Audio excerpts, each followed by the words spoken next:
Grimsby's got issues. Everyone's got issues. Society, no one can afford feeding themselves. I get tight, especially this time of year, I get tight on my budget.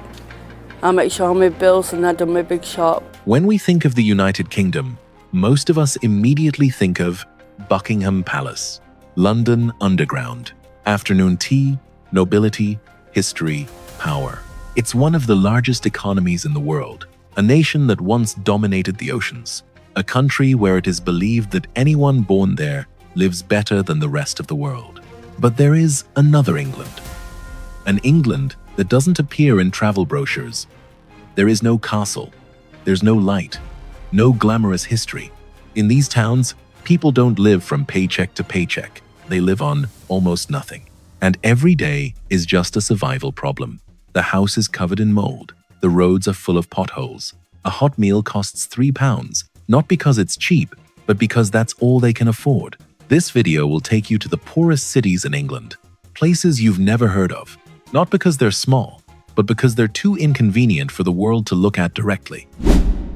There's one thing we need to be upfront about before we go any further, and that is, the United Kingdom is not a poor country. Conversely, this is one of the world's largest economies, where banking, finance, insurance, and technology generate trillions of pounds in value each year. But why is there this video? The problem isn't that Britain lacks money, but rather, who is the money actually going into? If you stand in central London, the average income of a wealthy household can reach over £108,000 per year. Every family here has a full dining table. Heating, fresh food, savings, travel, choices. Now, let's head northeast or out to the coastal towns, which are like forgotten places. There, in areas like East Marsh and Grimsby, entire families live on around £22,000 a year. It's not even 1/5 of the income level of the richest part of London, in the same country, under the same flag. On one side, it's about living to choose. One side is living to exclude hot meals, exclude the possibility of leaving the heating on all day, excluding even things that were once considered normal. What's noteworthy is that poverty in Britain isn't confined to a small corner, nor is it a black spot that can be circled and ignored. And it's spread like small cracks in the wall, initially unnoticed by anyone, until the whole house began to deteriorate. Dozens of areas across England, Wales, and Scotland are now among the top 110% most deprived places in Europe. It's not because the people there are lazier. It's not because they chose wrong from the start. This isn't a story about personal choice. This is the story of places that have lost everything and have never been given the opportunity to recover. There were towns that once fed the entire country with fish, with steel, with heavy industry. When industries disappear, jobs follow.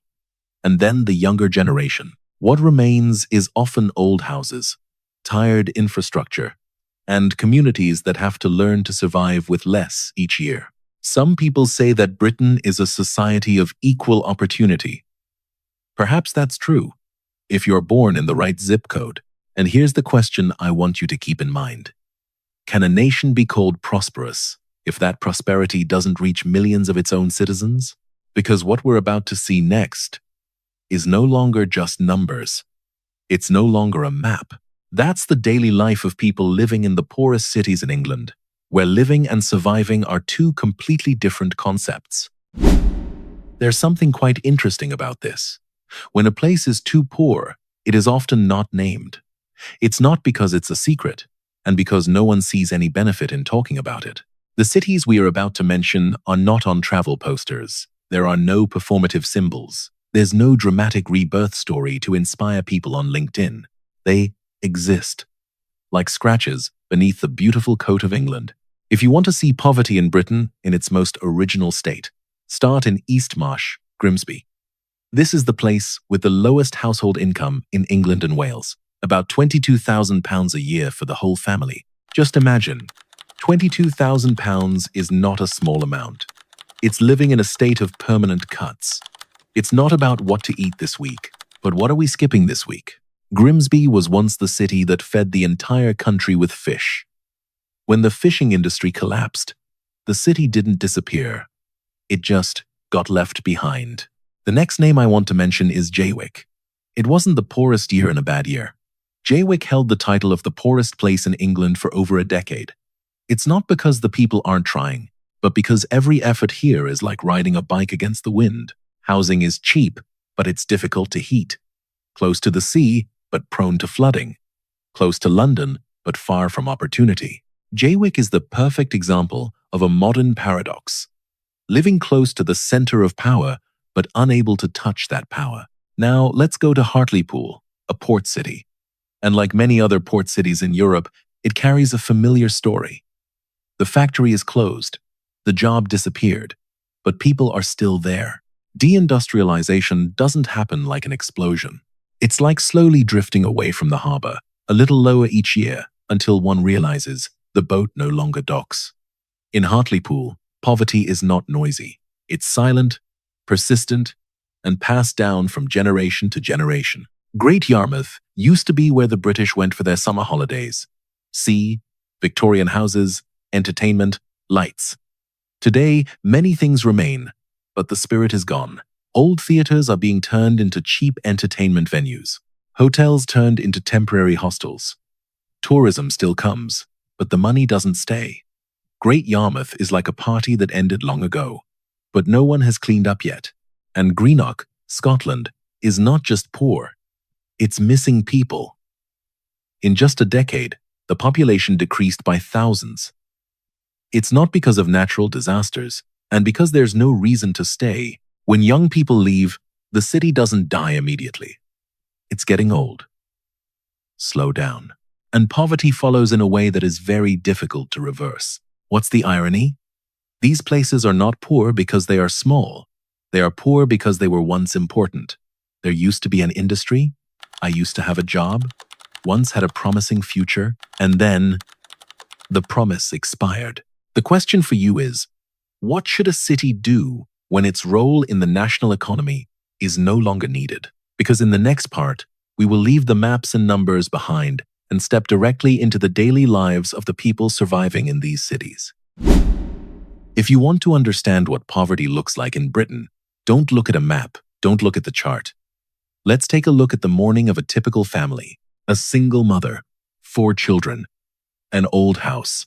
She doesn't start her day with the question, what should I do today? But with a much simpler question, what am I giving up today? Skip a hot breakfast. Turn off the fireplace. Skip doing another load of laundry. It's not because she doesn't want to, but because you want something, you have to pay a price. The house has mold. Not just a few small streaks, but rather, they are black patches spreading across the walls, like a map of a long-lasting war. The mouse ran across the floor. Children see and ask, Mom, why is our house always like this? That question doesn't have a short answer. In these cities, people learn to live in a very special state. Not extreme poverty, but it's just enough poverty to not collapse immediately. A state of suspension. They call it survival mode. Let's talk about the numbers, but let's make it easy to visualize. Within 2 years, energy prices in the UK increased by approximately 60%. For someone who is quite well off, that's an annoying amount. Well, for the poor, it's a daily bargain. Turning on the heater for another hour means less money for food. It's not about choosing what kind of food to eat to make it delicious, but it's a choice of eating style, whether warm or cold. Food banks are reporting an increase of up to 300% in the number of people seeking assistance. A place that was once considered an emergency solution has now become a permanent part of life. And what about those who live on social welfare? In real terms, they are about 25% poorer than in 2010. Isn't that ironic? The cost of living is increasing, but the lifebuoy remains stationary. It's like being given a life jacket, but the water level just keeps rising silently. A resident said bluntly, welfare doesn't help you live, it just helps you survive. No resentment, no complaints. It's just a truth that's been spoken after many years of getting used to it. And this is what many outsiders find difficult to understand. The people here don't see themselves as victims. They didn't sit around waiting for someone to come and save them. They're managing share, helping each other hold on to things that are very small, but very human. A hot meal, one time I babysat, a genuine greeting. Here, poverty doesn't scream. It didn't knock on the door. It's not shocking. It silently erodes, day after day. And I want to ask you a question very directly. If you had to live like that for 5 years, 10 years, would you still call it temporary? Because in the next part, we'll see something even harder to swallow. The bitter paradoxes of poverty, where everything looks cheap, but the price to pay is much higher. There's a paradox that you wouldn't believe if you didn't see it with your own eyes. But in the poorest cities in England, it's everyday life. A portion of fish and chips is only £3. No discount, no promotions. It's not a special day. 3 tables, cheapest in the UK. While in most of the country, the same dish can be 3 times as expensive. It sounds like good news. But let's stop for a moment. The shop owner said very bluntly, "We don't make any money. We're just feeding people." That saying doesn't need to be emphasized. It's heavy on its own. In a wealthy country, a hot meal becomes a community act, not a business. It sounds charitable, but it operates like a normal economy. Then there's housing. In these places, you can buy a house for the price that would only be enough to rent a room in London. It continues to sound like good news, but what's the reality? The house is cheap because it's not insulated, old-fashioned, energy-intensive, and, in many cases, not safe. There are houses built before 1919. Not charming old houses, but it's a house that's difficult to heat, difficult to repair, and difficult to live in. You save money on buying a house, but the return is higher electricity bills, poorer health, and a longer winter. In my own home, living cheaply doesn't mean living affordably. Let's be more direct. Cheap living doesn't mean affordable living. This is the biggest paradox.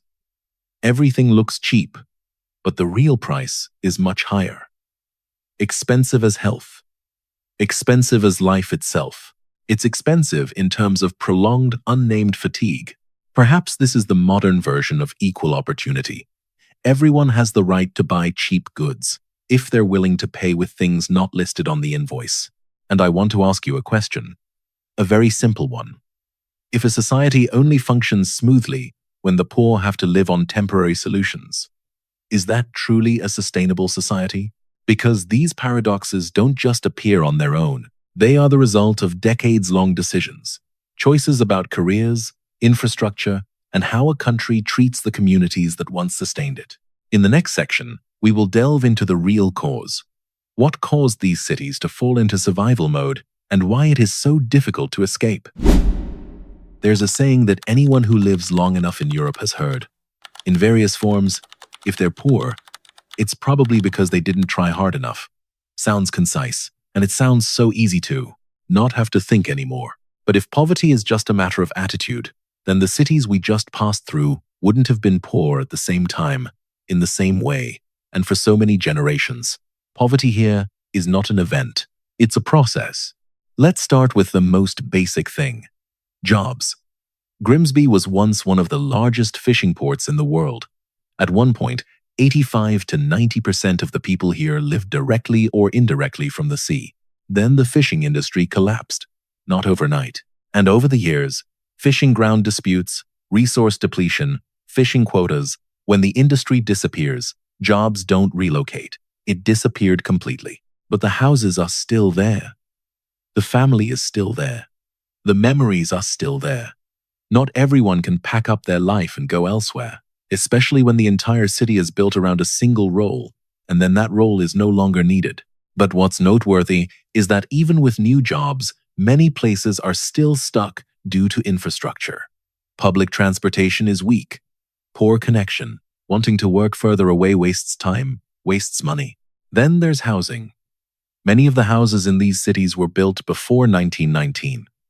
It sounds quaint, but the reality is difficult to heat, difficult to insulate, difficult to maintain. You're not poor just because your salary is low. You are poor because the cost of living is higher than normal. Perhaps this is a very modern kind of fairness. Everyone gets to be indoors. But some people have to pay double for heating to achieve the same level of warmth. Then there's the policy story. It's a sensitive topic, so please speak slowly and fairly. For over 10 years, many social assistance programs have not kept pace with inflation. While the cost of living is steadily increasing, the safety net remains virtually stagnant. What's the result? People don't fall freely. But I could never climb up. There's a very familiar type of relief, keeping things from collapsing, but not enough to recover. In other words, save the individual, but not the community. Not investing enough to create new jobs, not strong enough to restructure the local economy, and not long enough to break the cycle of poverty. So, the real question isn't, why don't they try harder? But rather, what should a community do when everything that once helped them live disappears? Because in the next part, we will meet the people who stayed behind. It's not because they can't go. And that's because they chose to stick together, help each other, and keep these places. Still a community, not just a collection of statistics. There's one thing you'll only realize if you stay in these poor cities long enough. They are not empty. They're just less listened to. Amidst the cold numbers and jargon-filled reports, there are still very real people, and they are the reason these places haven't disappeared from the map. Here, people don't talk much about the future. They talked about tomorrow, and they spoke with actions, not slogans. An old man still gets up early every morning to repaint the communal fence. No one is paying. No one asked. He does it because if no one does, this place will get a little worse. A young-looking woman helps her neighbor so the other person can work the night shift. No contract, no invoice. It's just a very human exchange. In these places, you'll hear a phrase repeated over and over, not as a statement, but as an obvious truth. We don't call the police. We call each other. It sounds romantic, but in reality, that's a way to survive. When the system is slow, people must be fast. When procedures are lengthy, trust becomes the only shortcut. The noteworthy thing is, those who stayed were not naive. They are very aware that where they live is not perfect. They see problems every day. They know the people who left probably made a reasonable choice, but they stayed. It's not because I can't go, and because someone had to stay to keep this place a community. These places are not broken by humans. They exist solely because of humans. There's a very strange kind of pride here. Not noisy, no boasting, no need to be recognized. That's the kind of pride of people who have lived long enough to understand that, if they don't care about this place, no one else will do it for them. Perhaps that's the ultimate paradox. The communities considered the weakest are often the most cohesive. And I want to ask you a question, very gently. If a place is called a failure for many years, but the people there still maintain their dignity and kindness, where does the real failure lie? Because in the final moments of this video, we'll return to the bigger question. Are these poor cities an accident, or the predictable consequence of how we've built modern society? Perhaps by now, you've realized something.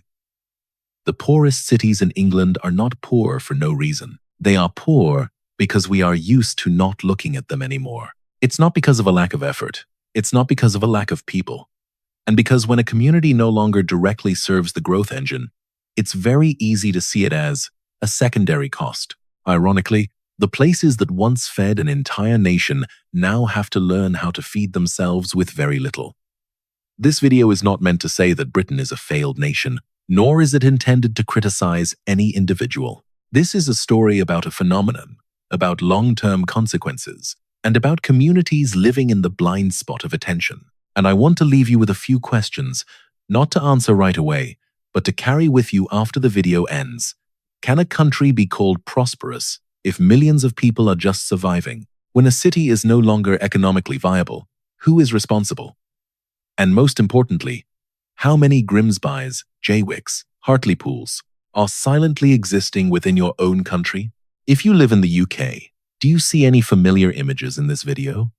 If you don't live in the UK, ask yourself, is this story really that foreign to where you are? Please leave your thoughts in the comments section. If you find these kinds of stories need to be told more, please subscribe to the channel, turn on notifications, so we can continue to talk about European socioeconomics and politics in a slower, deeper, and more human way. This video is compiled from public sources, statistical data, reports, and accounts from local residents. The purpose is to analyze society and raise awareness, not to attack any specific individual, organization, or community. Thank you for watching until the end. See you in the next videos.